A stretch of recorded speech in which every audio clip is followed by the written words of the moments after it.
미국이 중국과 성사에 선사를 부과하는 방식을 추진한다는 소식에 국내 해운 주가가 나란히 오름세를 보입니다. 반사이익에 대한 투자자들이 늘어난 영향으로 보이는데요. 24일 한국거래소에 따르면 오전 9시 33분 HMM의 주가는요. 전거래일 대비해서 14.61% 올라섰고요. 나머지 해운 관련 업종들의 주가도 강세를 나타냅니다. 메리츠 금융지주가 신한지주를 꺾고 금융그룹 종목 가운데 시가총액 2위로 올라섰습니다. 한국거래소에 따르면 오전 9시 10분 기준으로 메리츠 금융지주는 전거래일 대비해서 0.08% 상승한 12만 5,100원에 거래되고 있습니다. 같은 시각 신한지주는 1.68% 내렸습니다. KBT 유통기업인 실리콘투가 24일 장 초반 강세를 나타냈습니다. 국내 3호 신용펀드인 글렌우드 크레딧으로부터 1,440억 규모의 투자를 유치했다는 소식이 전해졌습니다. 오전 9시 45분 기준으로 실리콘투 주식은 전거래일 대비해서 6.21% 올라서기도 했습니다.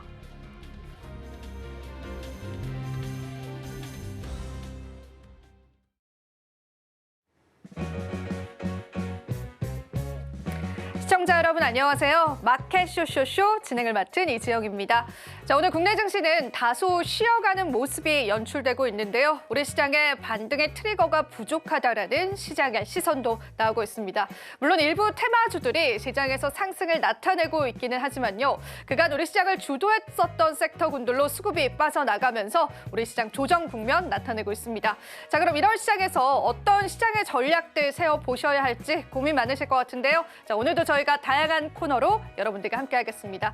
우선 첫 번째 코너부터 소개해드릴게요. 오늘 뉴지스 코너는요. ISS의 김태성 본부장님께서 여러분들과 함께해 주실 예정입니다. 시장을 보는 색다른 시각들 저희와 함께해 보시고요. 또 저희 방송 유튜브 통해서도 시청하실 수가 있죠. 많은 참여 다시 한 번 더 부탁드리겠습니다.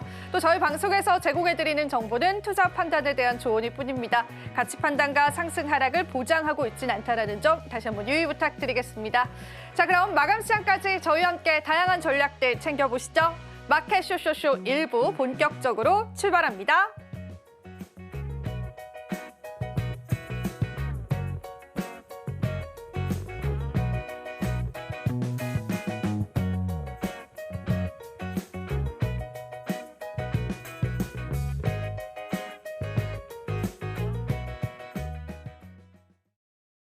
네, 마감 시간까지 저희와 함께 해보시죠. 자, 오늘은 김태성 본부장님 모셨습니다. 본부장님 안녕하세요. 네, 안녕하세요. 네, 월요일 시장 저희와 함께 해주고 계신데요. 네. 일단 저희 헤드라인부터 열어보고요. 또 시장 이야기 바로 나눠보겠습니다. 오늘 첫 번째 헤드라인 열어주시죠. 네, 오늘은 이 한알령 해제 관련해서입니다. 네. 사실 지난주에 이 이슈가 굉장히 뜨거웠었거든요. 이번 주까지도 이러한 이슈들 좀 이어질지의 여부들도 좀 궁금하기도 하고요. 우선 헤드라인부터 좀 풀어보겠습니다. 네, 일단 우리가 중국을 생각하면 가장 먼저 떠오르는 것은 의심이 아닐까 싶습니다. 그래서 이제 제가 사실 이제 이런 뉴스를 통해서 우리가 뭐 여러 가지를 이제 정리할 때 자주 이제 혼자 스스로 좀 되뇌이는 말들이 좀 있어요. 신뢰와 불신 사이에서 어떤 부분을 우리가 보고 체크를 해야 될 것인가. 결국 이제 여기서 이제 우리는 숫자를 좀 이야기를 할 수밖에 없을 것 같습니다. 제가 말하는 주식시장에서의 숫자는 결국 실적과 수출 데이터이겠죠. 그러니까 일예로 작년에 미국이라든지 유럽 혹은 이제 그 외의 나라를 통해서 굉장히 많이 발전한 산업이 화장품이죠. 그 화장품이 뭐 단순히 기대감 때문에 올라가는 것이 아니라 그 기대감을 충족시켜주는 어떤 이제 수출 데이터들이 기반을 했기 때문에 굉장히 좋은 모습을 보였던 것 아마 많은 투자자분들도 기억을 하실 겁니다. 그때 이제 반대로 가장 크게 또 이 반사 어떻게 보면 수혜가 아니라 피해를 본 쪽이 있죠. 바로 이제 중국을 고객사로 가지고 있는 대다수의 화장품 기업들.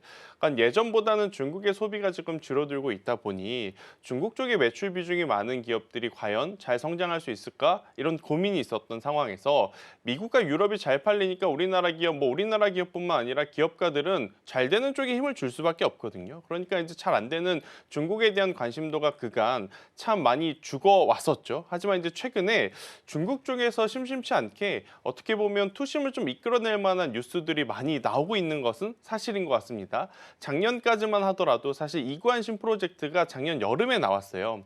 여름에 나왔을 때도 하루 잠깐 반짝였습니다. 이렇게 되면 중국의 매출 비중이 많은 기업들이 다시 한번 올라갈 수 있겠구나. 하지만 그 이후에 여전히 미국과 유럽 그리고 일본 쪽에 매출 비중이 많은 기업들 혹은 많은 산업들이 더 각광을 받았죠.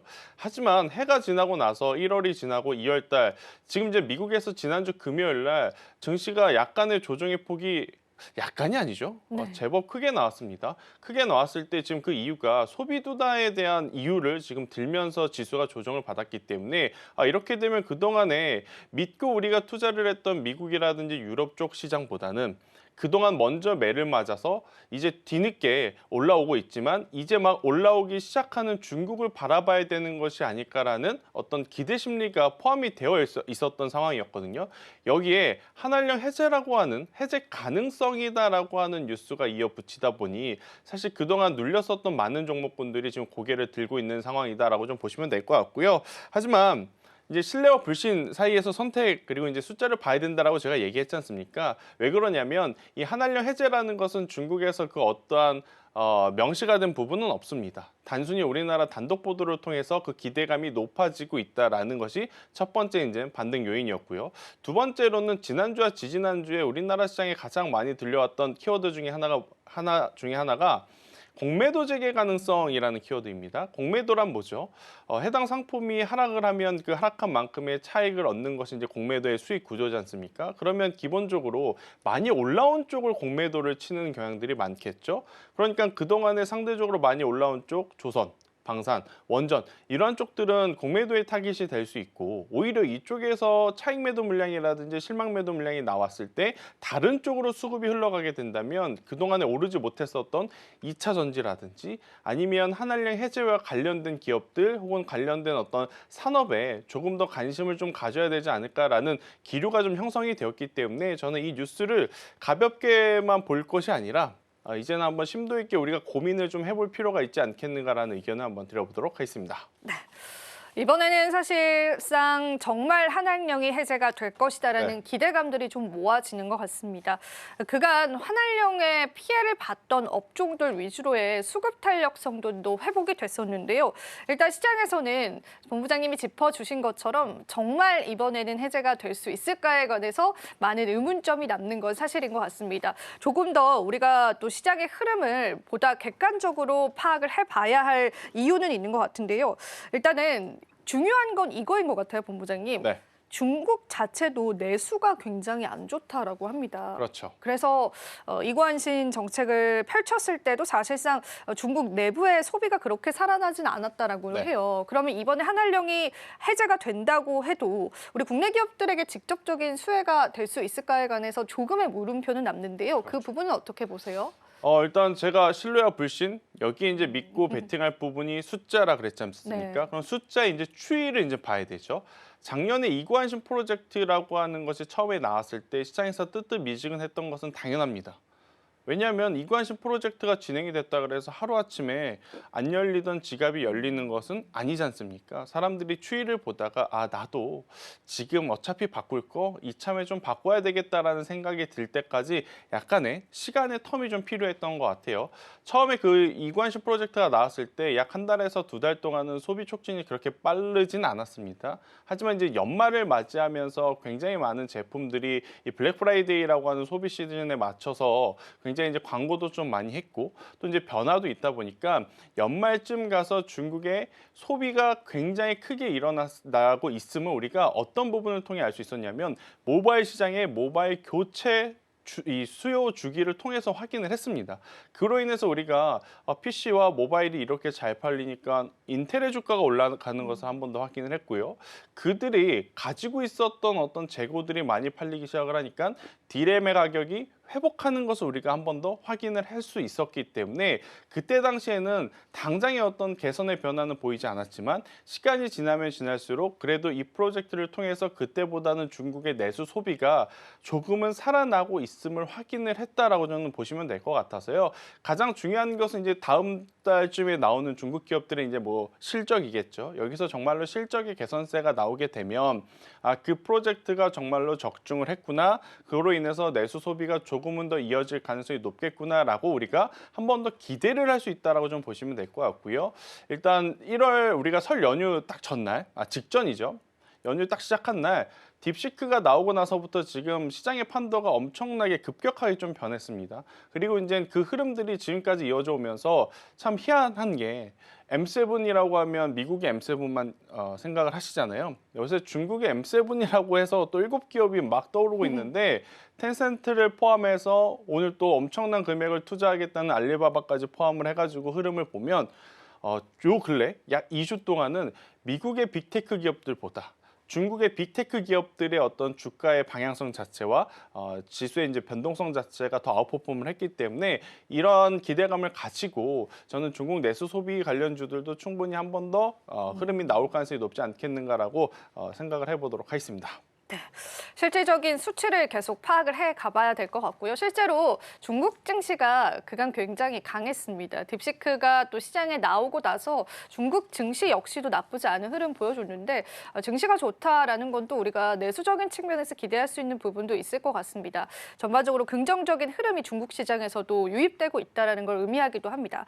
자, 그렇다면은 일단 중국에 관한 내수 회복에 따른 수혜를 볼 수 있는 그런 업종을 주목을 해보자라고 하셨는데 사실 중국 내수 관련한 그런 섹터라고 한다면 우리가 화장품이나 뭐 게임 엔터 이런 걸 제외하고도 저는 철강 쪽이 좀 눈에 그렇죠. 띄더라고요. 네. 그래서 이 철강 쪽도 우리가 주목을 해봐야 될까? 물론 이제 일전에도 철강 관련한 이슈가 있기도 했었지만 같이 엮어서 좀 좋게 생각을 해봐도 좋을까요, 본부장님? 일단 큰 틀에서는 석유화학 그리고 이제 철강을 좀 봐야 될 것 같은데 철강은 사실 조금은 더 지켜볼 필요는 있을 것 같아요. 왜냐하면 지난주에 또 철강 관련한 제품의 관세 이야기가 나왔었기 때문에 아직은 중국에서 이 부분에 대한 피드백은 없는 상황입니다.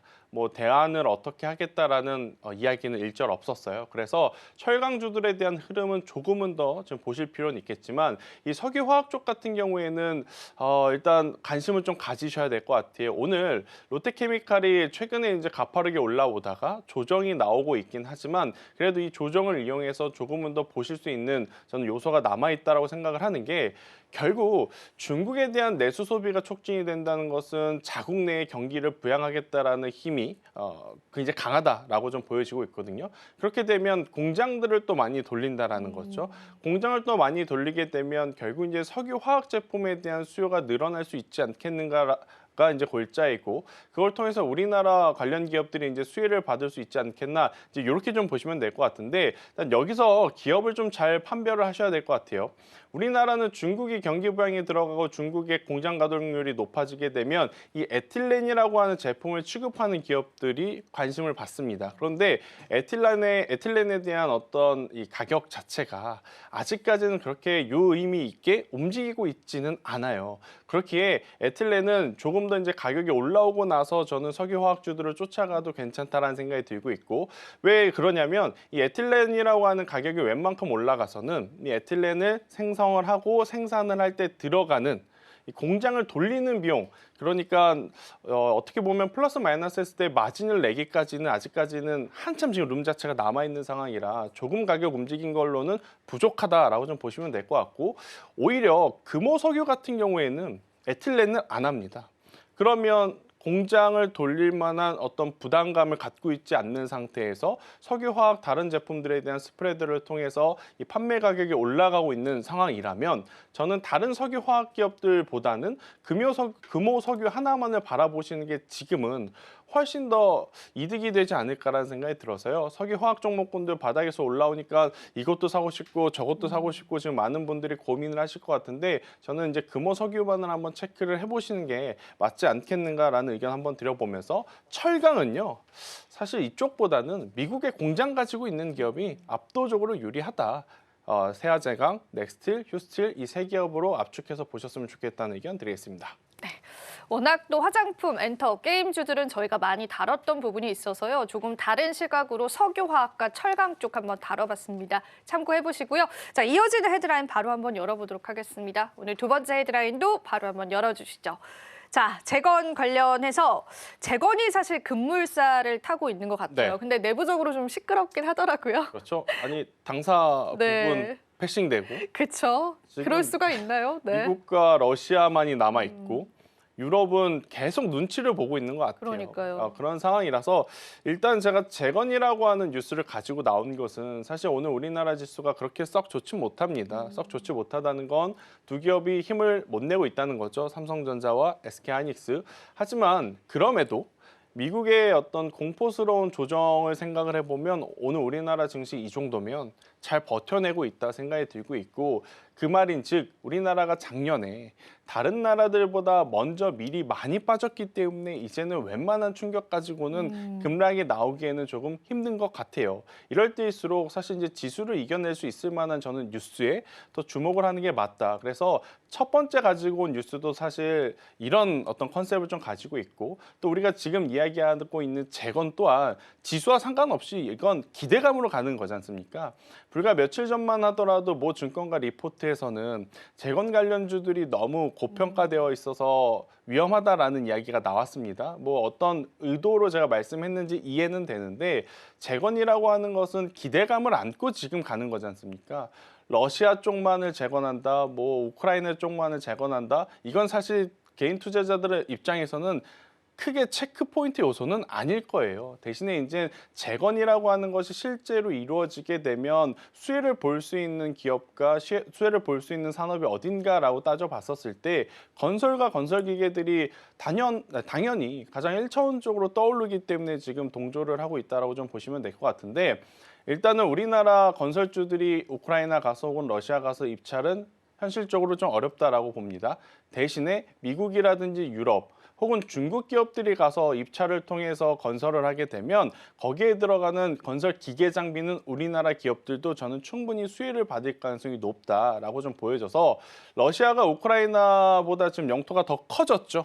그러니까 러시아 쪽에 만약에 집중을 한다면 HD 현대인프라코어 우크라이나 쪽을 조금 더 긍정적으로 보신다면 두산 밥켓인데 앞서 말씀드린 대로 지금 두 국가가 서로 공격을 하고 방어를 하고 그런 과정 속에 러시아의 영토가 더 많이 커진 게 사실이지 않습니까? 두산 밥켓과 HD현대 인프라코어 주가의 방향성만 봐도 왜 그런지 여러분들이 잘 느끼실 수 있을 것 같아요. 그래서 이쪽은 건설주라든지 뭐 중소형 뭐 테마주들도 있겠지만 그런 부분들이 너무 좀 부담스럽고 위험하다라고 생각을 하시는 분들은 저는 HD현대 인프라코어 하나만을 보고 투자를 좀 길게 가져가 보셔도 괜찮지 않겠는가라는 의견. 전체적으로 건설기계 쪽은 긍정적인 요소들이 더 많다는 의견 한번 드리도록 하겠습니다. 네. 재건 관련한 기업들도요. 우리가 옥석 가리기가 좀 필요한 시점인 것 같습니다. 그래서 또 본부장님께서 하나하나 좀 짚어주신 것 같습니다. 그런데 증권가의 재건 관련한 고평가 이야기는 계속 나오는 것 같습니다. 그래서 전반적으로 바라볼 때 전략 잡기가 좀 어려울 것 같은데요. 이 의견에는 좀 동의를 하실까요? 동의 안 합니다. 아, 그럽니까? 네, 그러니까 결국엔 기대감을 가지고 움직이는 게 주가이고 지금 그 리포트의 내용대로라면 로봇주들은 매수하면 안 됐었고요. 뭐 2차 전지도 마찬가지인 거고요. 뭐 삼성전자 밸류체인의 HBM 관련주들도 마찬가지인 거죠. 그러니까 너무 좀 엄격한 기준선을 좀 잡아주신 게 아닌가라는 조금은 다른 의견을 좀 말씀드리도록 하겠고 대신에 변동성이 큰 이슈입니다. 그렇기 때문에 앞서서도 한번 언급드렸지만 중소형주들을 조금 테마적으로 매매를 하는 게 힘드시다라고 하면 저는 대형주 쪽에서 건설 기계를 꼭 한번 체크를 하셔야 되는 지금의 시점이라는 의견 드리겠습니다. 네. 재건주는 또 다른 국면인 것 같습니다. 그 부분 여러분도 염두에 두시면 좋겠습니다. 자, 오늘 이렇게 해서 헤드라인 이야기 나눠봤고요. 또 오늘 이어지는 코너는 은혜로운 섹터 준비되어 있습니다. 자, 오늘 시장에서 굉장히 뜨거운 화두가 되고 있죠. 제2의 코로나가 왔다라는 그런 소식들 전해졌습니다. 오늘 은혜로운 섹터 살펴보면서 추후에 또 전문가님과 이야기 나눠볼 거고요. 또 두 번째 같은 경우에는 선박 견제에 관해서 조금 더 자세히 이야기를 나누면서요. 또 국내 관련 기업들의 어떤 영향도 미칠 수 있을지 같이 한번 파악해 보겠습니다. 시장 한번 살펴보고 오겠습니다. 은혜로운 섹터 이어집니다.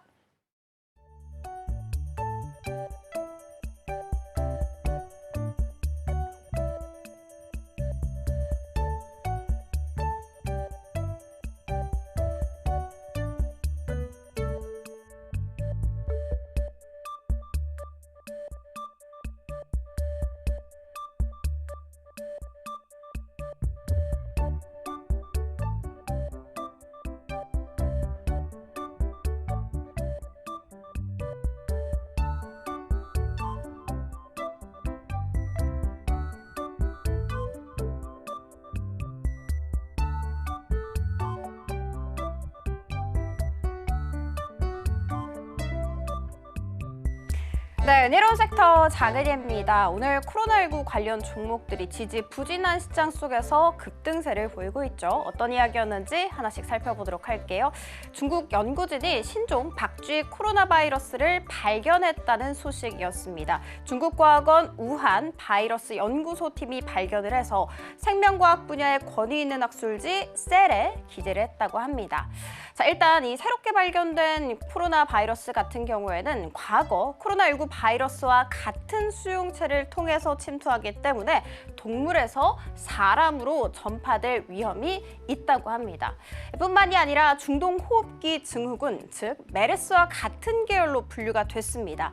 메르스 같은 경우에는 약 2,600명의 환자를 발생시킨 질환이기도 했었죠. 그리고 2,600명 가운데서 36%가 사망했었던 굉장히 위험한 바이러스였습니다. 이 바이러스와 같은 계열로 분류됐다 보니까 아무래도 시장에서는 많이 긴장을 하고 있는 상황입니다. 자, 그렇지만 연구진은요, 코로나19처럼 인간 세포에 쉽게 침투하지 못한다. 그러면서도 인간에게서 검출된 것이 아니고 실험실에서 확인된 것이기 때문에 인간 집단에서 출현할 위험성이 과장돼서는 안 된다라고 일축하기도 했습니다. 자, 그러면 국내외 반응은 어떻게 되고 있을까? 질병관리청에 따르면 현재 연구는 동물 실험 단계가 아닌 보다 한 단계 낮은 세포 수준의 실험 단계이기 때문에 인체 감염 가능성 여부는 추가적인 연구가 필요하다라고 이야기했습니다. 그럼에도 불구하고 지지부진했던 시장이기 때문에 조금 더 테마 특성을 갖고 있는 코로나19 관련 종목들이 급등세를 보이고 있습니다.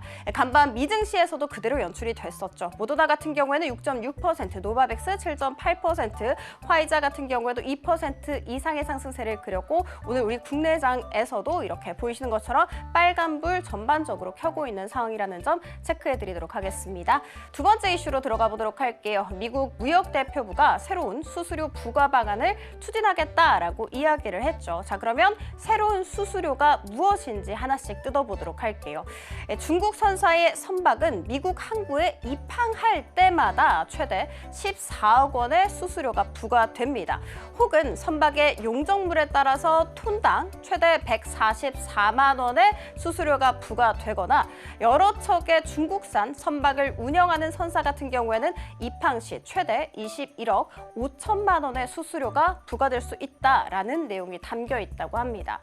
수수료뿐만이 아닙니다. 미국 선박 이용을 촉진하기 위해서 규제안도 함께 마련된 것으로 알려졌습니다. 자, 그러면 규제안 내용이 무엇이었는지 살펴보자면 미국 제품의 일정 비율 이상은 미국 선사에 미국 선박을 통해서 수출돼야 한다. 이것이 바로 주 골자라고 보시면 됩니다. 자, 그러면 일정 비율에 대해서 이야기를 해볼 텐데 처음에는 1%로 시작을 합니다. 자, 그리고 2년 뒤에는 3%, 3년 뒤에는 5%, 7년 뒤에는 15% 이렇게 점진적으로 더 비율을 늘려갈 것이라는 계획도 갖고 있습니다. 비율을 계속해서 늘려가다 보면 결국에는 미국 제품을 미국산 선박으로만 수출하는 경우도 펼쳐지겠죠. 바로 이것이 궁극적인 목표라고 볼 수가 있습니다.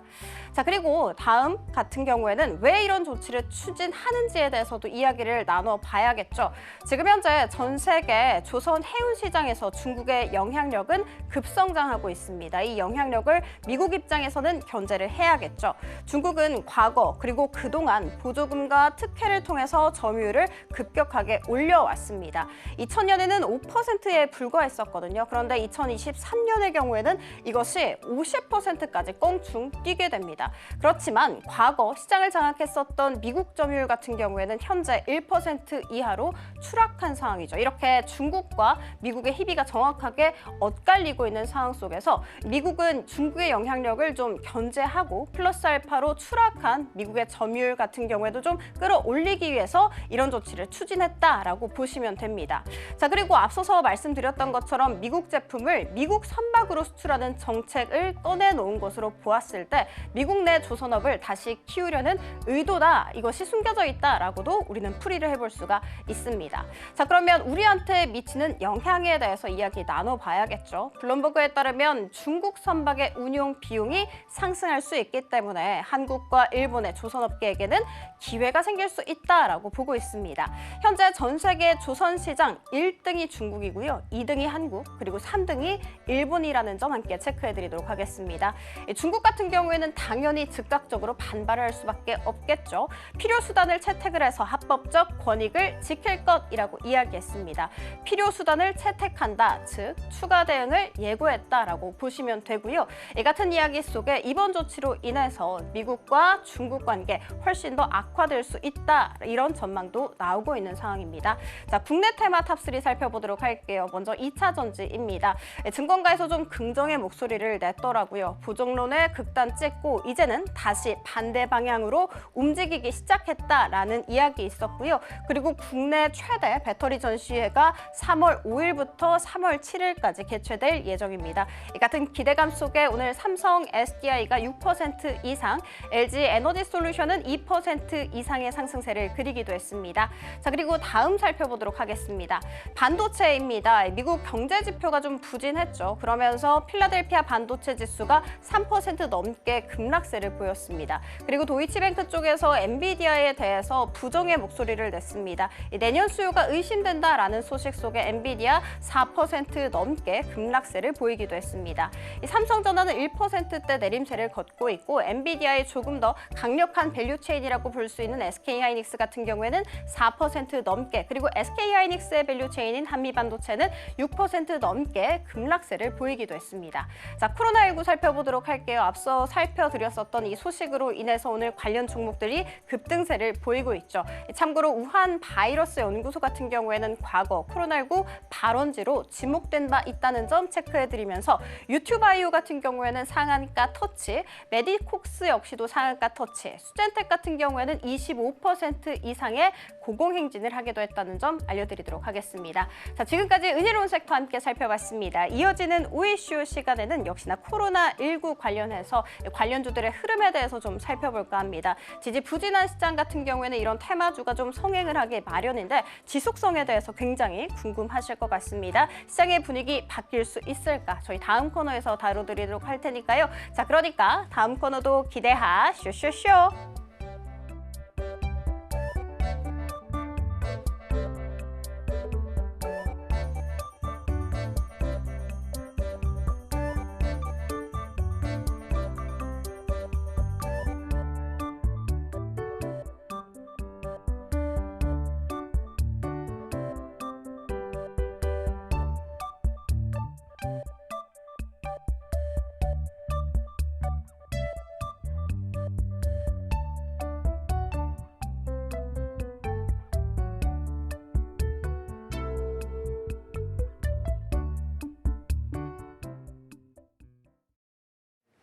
은혜로운 섹터 살펴보고 오셨습니다. 시장 이야기 계속 한번 나눠보겠습니다. 본부장님, 오늘 시장은 한 줄 평으로 저희가 어떻게 바라보면 좋을까요? 일단 뭐 오늘 우리나라 증시 뭐 전체적으로 지금 수급의 공방이 굉장히 치열하게 좀 부딪히고 있거든요. 그래도 이제 미국보다는 혹은 이제 글로벌 시장보다는 나은 모습을 좀 보이고 있어서 저는 지난주와 마찬가지로 이번 주도 지수보다, 그러니까 숲보다는 나무 종목을 좀 봐야 될 때가 아닌가라고 좀 정리해 드리도록 하겠습니다. 네, 그래도 부정적으로만은 보시지 않는 느낌이 좀 들긴 합니다. 네, 긍정적으로 또 우리가 종목 선별 잘 해서요, 또 시장 대응 잘 해보셔야 될 것 같습니다. 실제 기회는 여전히 남아 있는 것 같습니다. 자, 그럼 오늘의 이슈 한번 열어보고요, 또 바로 한번 테마 이야기 좀 나눠보겠습니다. 자, 오늘 이슈는 앞서도 저희가 이제 예고를 해드렸지만은 너무 무섭습니다, 본부장님. 네. 코로나 공포가 다시금 오는 것 같은데요, 어떻게 보실까요? 일단 지난주 금요일날 미국장 하락 할 때 뭐 여러 가지 뉴스가 나왔죠. 이것 때문에 빠졌다, 네. 이것 때문에 빠졌다. 그런데 이제 주말 사이에 이 뉴스가 이제 나오면서 이제 시장의 공포감이 다시금 이제 빠르게 확산이 될 수도 있겠다라는 이야기들이 많았던 것 같아요. 왜냐하면 우리가 한번 지독하게 겪었지 않습니까? 뭐 우리만 겪은 게 아니라 뭐 글로벌적으로 이 코로나라고 하는 어떤 그런 이 이슈를 정말 지독하게 겪었기 때문에 이것이 만약 또 한 번 반복이 된다면 그런 공포감이 굉장히 컸던 주말이었던 것 같아요. 그나마 다행스러웠던 건 어떤 이제 사람을 통해서 매개체를 통해서 확인이 된 것이 아니라 연구진을 통해서 이제 이야기가 나온 것이기 때문에 시장은 조금은 빠르게 안정화를 찾고 있다라고 좀 보시면 될 것 같은데 굳이 왜 이런 거를 저는 좀 소란스럽게 뉴스로 키우는지 잘 모르겠어요. 물론 우리가 알아야 하는 부분 또 이제 이분들도 알려야 하는 부분도 있겠지만 알려주실 부분이 있다면 조금 명확하게 워딩을 좀 정보 전달 위주로 좀 써야지 주말 사이 그리고 장전에 나왔던 다수의 이 관련 뉴스를 보면 마치 큰일 난 큰일 난 것처럼 그쵸? 지금 쓴 네. 것들이 너무 많다 보니 시장에서는 그 반응이 장 초반에 굉장히 이제 크게 다가올 수밖에 없었고 또 이제 아쉬운 부분은 기존의 보유자분들 중에 만약 이 뉴스를 보시고 빠르게 대처하신 분들은 다행이지만 또 오늘 지수가 안 좋으니까 이런 뉴스 플레이가 더 득이 될까 봐 들어가신 분들은 지금 또 꼼짝없이 물린 상황이 되어버렸거든요. 지금 대표적으로 뭐 유투바이오도 그렇고 메디콕스도 그렇고 지금 수젠텍도 그렇고 상한가에 들어갔다가 풀리는 게 사실은 가장 안 좋습니다. 물론 장중에 풀렸다가 다시 상한가로 마감을 하게 되면 굉장히 강한 힘이다라고 할 수 있는데 어떻게 보면 장 초반에 상한가 하지만 장 중반에 풀리고 후반까지 다시 한번 상한가를 가지 못하면 많은 투자자분들의 머릿속엔 빠르게 테마적으로 끝날 수도 있겠구나라는 불안 심리가 커지면서 조정의 깊이가 더 깊어질 가능성이 높다는 생각이 들거든요. 그래서 저는 만약 이 뉴스를 보시고 예전처럼 진단키트 혹은 이제 치료제 혹은 음압병실을 고려하셨던 분들이 계시다면 이쪽은 지금은 아니지 않나라는 생각이 들어요.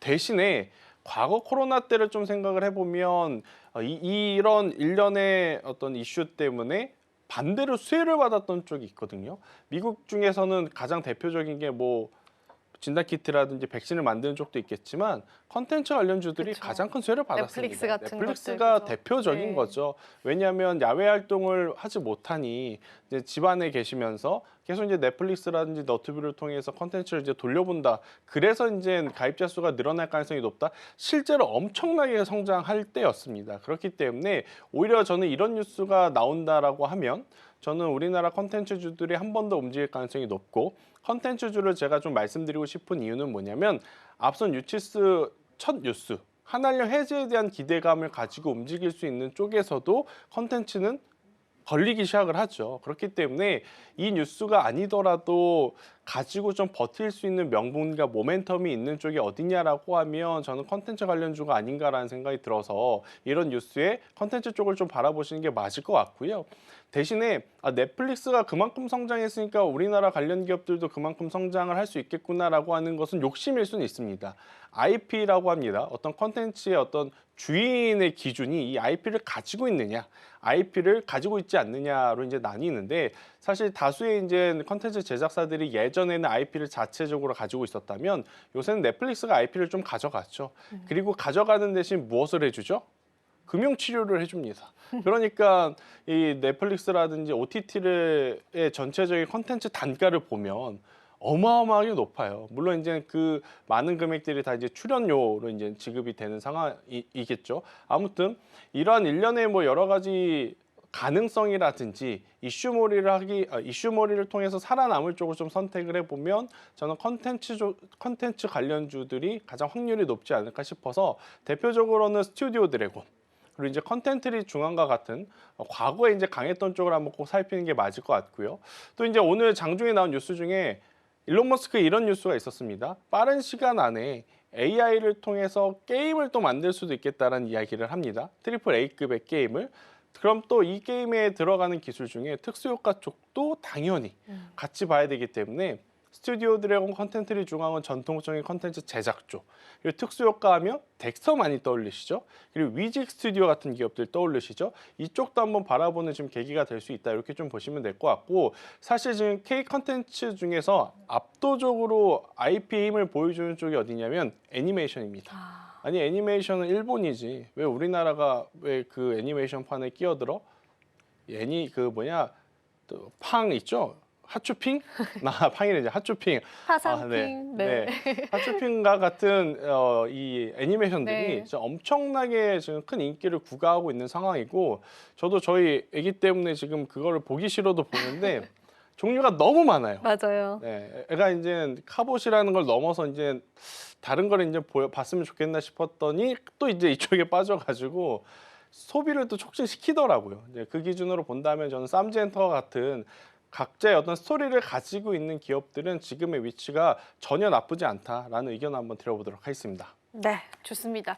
사실 이 코로나 관련한 바이러스에 관한 이야기가 주말 사이에 좀 나왔잖아요. 물론 언론 보도를 통해서 굉장히 자극적으로 또 시장에 반영이 되기도 했었지만 그 내용을 자세히 살펴보면은 연구진 자체도 사람에게 전파될 가능성이 크지 않다라고 언급을 했습니다. 근데 워낙 이러한 이슈들이 또 시장에서는 반응도가 크기 때문에 더 부각을 많이 받는 것 같고 앞서도 말씀해 주셨지만 지금 관련한 기업들이요. 장 초반에는 상한가였지만 지금은 또 그만큼의 조정이 어느 정도 나와주고 있는 상황이라서 굉장히 좀 어려운 투자 전략으로 여러분들이 대응하셔야 될 것 같습니다. 그런데 만약에 우리 투자자분들은 이렇게 이미 또 관련한 기업들을 투자를 하셨거나 이런 분들한테는 대응점을 어떻게 가져가 봐야 될까요? 뒤도 돌아보지 말고 이거는 리스크 관리를 해야 되는 거죠. 아, 그런가요? 일단 중국에서도 이게 전염에 대한 가능성이 있다고 나오면 모르겠지만 그쪽 연구진에서도 이게 사람을 통해서 전파된 것이 아니라 다른 이제 어떤 연구 과정 중에서 이제 확인이 된 부분이다라고 했으니까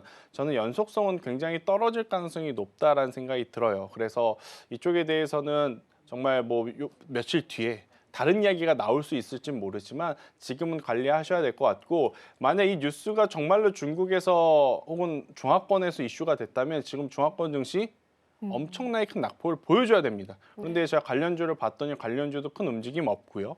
지수도 오히려 미증시 조정한 것 대비 지금 잘 버텨주고 있는 것이 이제 팩트이기 때문에 속상하시겠지만 저는 일단 이쪽에 대해서는 비중을 빠르게 줄이시는 게 맞지 않겠는가라는 의견 한번 드려보도록 하겠습니다. 네. 사실 이 이슈가 떴을 때 이제 뭐 관련한 기업들에 관한 우려감들도 있었지만 투자자분들께서는 이 부분 때문에 또 투심이 급격하게 꺾이지는 그렇죠. 않을까.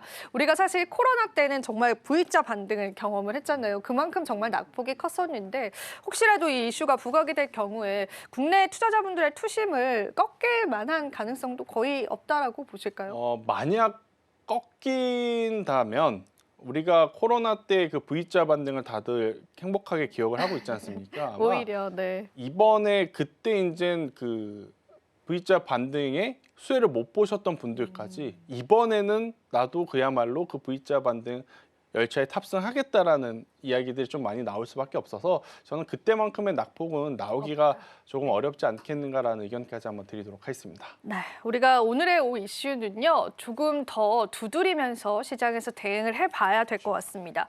자, 그럼 본부장님 마지막으로 저희가 오후장 이제 전략 한마디만 짧게 들어보고요. 오늘 보내드려 보도록 할게요. 일단 수급의 변화가 나온 것은 우리가 인정을 해야 될 것 같습니다. 지난주에도 말씀드렸지만 미증시도 그 하드웨어 쪽에서 소프트웨어 쪽으로 우리나라도 하드웨어 쪽에서 소프트웨어는 아니고요. 다른 산업 쪽으로 이제 수급의 어떤 이 확산이 좀 넓혀지고 있기 때문에 계속 가는 쪽만 바라보는 것은 힘들다. 그래서 이제 반도체 IT 그리고 전력기기 같은 경우에는 관심 있게 보시되 적극적인 투자는 조금 더 주의하셔야 될 것 같고요. 오히려 2차 전지주들의 이제 단기 반등세를 더 한번 기대를 해볼 수 있는 요소들이 많아졌다라는 의견 한번 드려보도록 하겠고 그 중에서 SAF라 그래갖고 지금 바이오 항공유 관련주들 한번 저는 눈여겨 보셨으면 좋겠다는 생각이 들어요. 트럼프가 어찌되었든 지금 풍력은 안 된다라는 지금 주의 있고 그럼 풍력 대신 태양광이라든지 원전 혹은 바이오 항공유처럼 대체 어떤 에너지원에 대한 이야기들 좀 많이 하고 있어서요. 이쪽 부분 한번 돌아보는 것도 저는 중요하다라는 의견 드리도록 하겠습니다. 네, 오늘 본부장님과 다양한 시작 전략 받아봤습니다. 본부장님 오늘도 도움 말씀 고맙습니다.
마켓 쇼쇼쇼 1부의 마지막 코너 이재영의 넥스트 마켓 함께하고 있습니다. 저희가 앞서서도 또 시장에 관한 다양한 이야기 나눴는데요. 오늘 또 시장을 뜨겁게 달구고 있는 이슈 한 가지가 있어서요. 자세히 한번 관련한 기업까지도 살펴보도록 하겠습니다. 그 이슈의 키는요. 바로 엔비디아의 냉각 시스템 관련해서입니다. 우선 저희가 준비한 자료들부터 살펴보도록 하죠. 오늘은 여러분들께서 이 두 가지의 사진을 먼저 기억해 주시면 좋겠습니다. 먼저 보이시는 사진은 잘 아시는 것처럼 엔비디아의 블랙웰이 되겠고요. 옆에 있는 사진은요.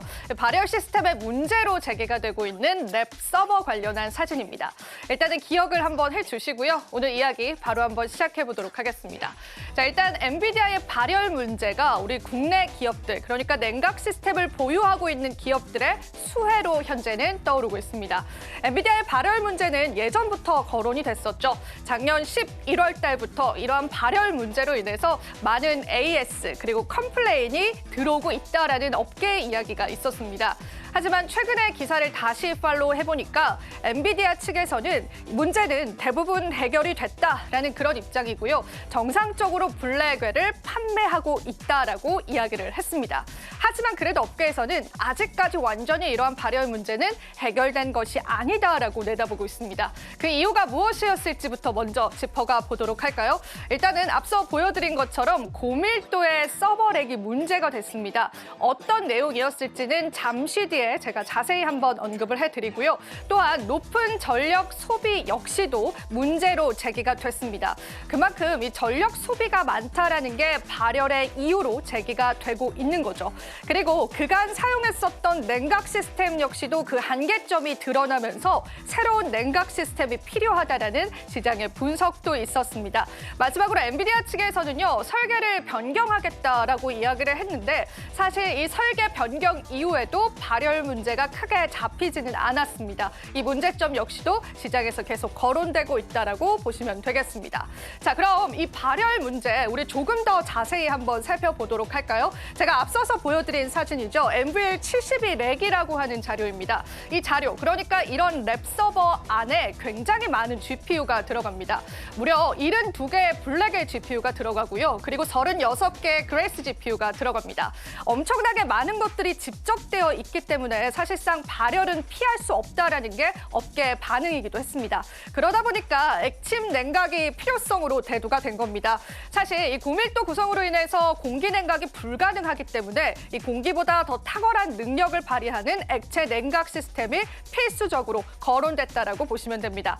조금 더 포인트를 짚어가 보도록 하겠습니다. 공냉식 냉각, 그간 공기로 냉각을 했었던 부분들의 한계점이 드러나면서요. 이제는 수냉식의 냉각 필요성이 증대가 됐다라고 보시면 되고요. 그리고 더 나아가서는 액침 냉각, 그러니까 차가운 물이 아니라요. 아예 이 냉각류 안에 아까 보여드린 서버 랩을 넣는 방식을 채택을 하게 된 겁니다. 실제로 젠슨항도요. 이 전력 소모 20% 절감 목표를 발표를 하면서 블랙웰의 발열 문제를 해결하겠다라는 그런 과제를 시장에 내세우기도 했습니다.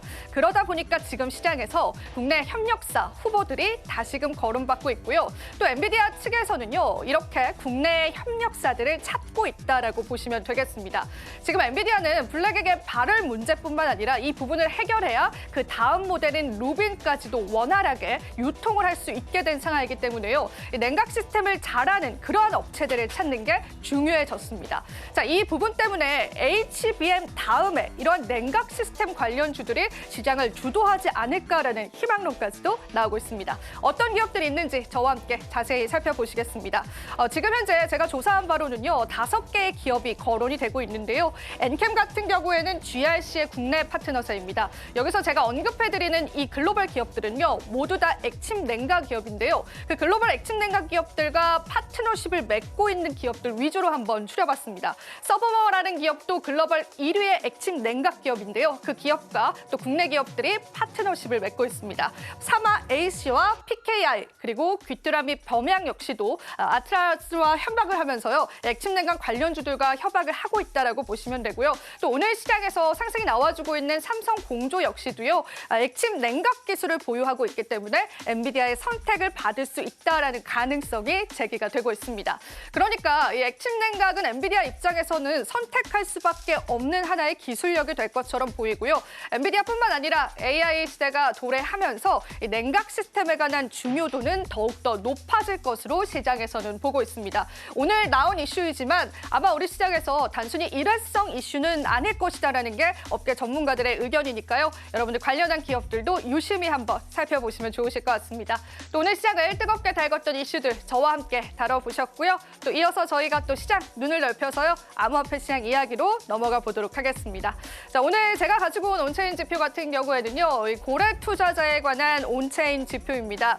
고래 투자자다라고 한다면은 일반적으로 개인 투자자 대비해서 많은 물량을 보유하고 있는 투자자를 이야기를 합니다. 그런데 최근 우리 또 암호화폐 시장의 상승에 새로운 고래 투자자가 투입이 됐습니다. 그 새로운 고래 투자자 같은 경우에는 여기 보시는 파란색 선으로 표기가 되고 있고요. 오래된 고래 투자자는 주황색 선으로 표기가 되어 있습니다. 자, 이 비교 차트를 가지고 온 이유는요. 고래 투자자다라고 해서 꼭 장기 투자자는 아니다라는 부분들을 좀 말씀드리고 싶었습니다. 실제로 이 선 같은 경우에는 비트코인에 관한 실현 손익을 나타내는 가격대입니다. 그러니까 내가 이 정도의 평균 가격으로 비트코인을 구매했다라고 이해를 하시면 됩니다. 그런데 보이시는 것처럼 최근에 시장에 들어온 고래 투자자들 같은 경우에는 그 평균가가 상당히 높습니다. 이 가격대 자체가 시장을 지지해주고 있는 상황이고요. 오래된 고래 투자자들 같은 경우에는 보이시는 것처럼 평균 가격이 굉장히 낮은 수치입니다. 그러니까 지금 현재 고래 투자자들은 지금 시장에 조정이 나왔음에도 불구하고요. 시장에서 어느 정도의 수익을 가져가고 있다라고 보시면 되는데요. 중요한 키는 이러한 고래 투자자들이 언제 매도를 하냐입니다. 그 많은 물량이 시장에 나오게 되고 또 시장의 전반적인 투심이 꺾이게 된다면 시장 역시도 조정을 나타내고 있다라고 보시면 되겠습니다. 새로운 고래 투자자 그리고 오래된 고래 투자자의 향방들을 살펴보시면서요. 시장의 고점을 여러분들 파악해 보시면 좋겠는데요. 아직까지도 이런 장기 홀더들의 물량 매도는 시장에서 일어나고 있지 않습니다. 그래서 암호화폐 시장 조금 더 넓은 관점에서 여러분들 지켜보시면 좋으실 것 같습니다. 자, 그렇다면 암호화폐 시황 이야기로 넘어가 보겠습니다. 주말 사이에 바이비트에 관한 해킹 사건이 우리 시장을 또 뜨겁게 달구기도 했습니다. 이 해킹은 북한의 소행으로 알려졌죠. 사실상 우리가 안전하다고 생각하는 콜드 월렛에서 해킹이 일어났다는 점에서 암호화폐 업계에서 깜짝 놀랐고요. 두 번째로는 북한의 해킹 기술이 생각보다 굉장히 뛰어나다라는 부분들을 바이낸스의 창업자는 언급하기도 했습니다. 자, 그럼 비트코인의 가격은 어떻게 됐을까요? 93,000달러 선을 하회하기도 했었는데요. 이내 다시금 회복해주는 모습을 보여줬습니다. 지금 현재 하나 기준으로는 1억 3천만 원 선을 넘어서고 있다라고 보시면 되고요. 사실 비트코인보다 이더리움이 조금 더 시장에서 잘 지지를 해줬습니다. 그래서 현재 이더리움 같은 경우에는 한화 기준으로는 390만 원 선을 넘어가고 있다라고 보시면 되겠습니다. 자, 그런데 여기서 제가 앞서서 언급해드렸었던 콜드 월렛에 관한 해킹 같은 경우에는요. 콜드 월렛을 거래소로 보내는 과정에서 북한의 해커가 현재는 해킹한 것으로 알려져 있고요. 또 아직까지 해커는 잡히지 않았습니다. 이 해커가 잡히려면요. 훔친 이더리움을 현금화시켜야 하는데 아직 그런 부분들까지도 시장에서는 포착되고 있지 않다라고 합니다. 아직 해결되고 있지 않은 문제이기 때문에 여러분들 하나의 리스크로는 좀 기억을 해주시면 좋겠습니다. 자, 리플코인도 보겠습니다. 아시아 증시를 개장하면서는 1.6%가량 상승해주는 흐름들 보여주면서요. 현재 3,583원을 나타내고 있는 모습까지도 시장에서 확인이 되고 있습니다. 테더 같은 경우에는 시가총액 역시나 리플 하위로 현재는 차지하면서 어느 정도의 조정 국면 나타냈다고 보시면 되겠습니다. 자, 이렇게 해서 저와 함께 암호화폐 시장 시황까지도 체크해 보셨습니다. 오늘도 다양한 관점에서 여러분들에게 도움 되셨길 바라고요. 저희 방송에서 제공해드리는 정보는 투자 판단에 대한 조언일 뿐입니다. 가치 판단과 상승 하락을 보장하고 있진 않다라는 점 다시 한번 유의 부탁드리겠습니다. 저희는 잠시 뒤 2부에서요. 오후장 전략 이어가도록 할게요. 오늘도 시청해주신 여러분 고맙습니다.